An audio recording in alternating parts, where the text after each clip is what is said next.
ஒரு காலத்தில் ரவி என்ற ஒரு இளம் திருடன் இருந்தான். அவன் தந்தை ஒரு திறமையான திருடன்.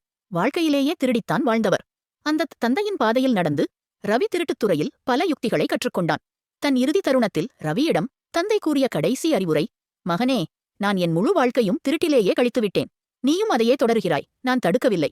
ஆனால் ஒரு விஷயம் மட்டும் நினைவில் வைத்துக்கொள். எந்த தருணத்திலும் கோவில், ஆசிரமம் அல்லது எந்த ஆன்மீக இடத்துக்கும் உள்ளே செல்லாதே. ஒருமுறை நீ அங்கே காலடி வைத்தால் உன் திருட்டு வாழ்க்கை முடிவடையும். இந்த வார்த்தைகள் ரவியின் மனத்தில் ஆழமாக பதிந்துவிட்டன. சில நாட்களில் அவன் தந்தை இறந்துவிட்டார். ரவி திருட்டு வாழ்க்கையை தொடர்ந்தான். ஒரு இரவு ரவி ஒரு செல்வந்த வணிகரின் வீட்டுக்குள் திறமையாக பூட்டை திறந்து உள்ளே நுழைந்தான். கவனமாக அலமாரியை திறந்து பொன்னும் நகைகளும் பையை நிரப்பினான்.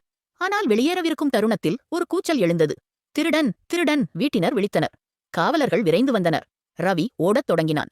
வீட்டிற்கு பின்னால் இருக்கும் வீதியில் ஓடி பிழைக்க முயற்சித்தான். அந்த ஓட்டத்தில் அவன் ஒரு ஆசிரமத்தை பார்த்தான். காவலர்கள் வேகமாக பின்தொடர்ந்தன. தந்தையின் வார்த்தைகள் மனத்தில் ஒலித்தன.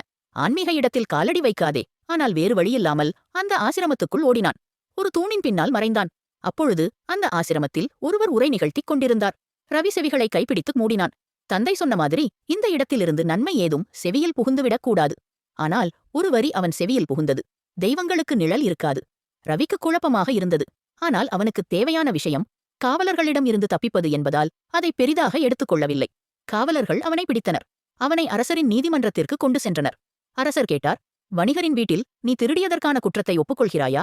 அப்பொழுது தந்தையின் இரண்டாவது அறிவுரை மனத்தில் தோன்றியது.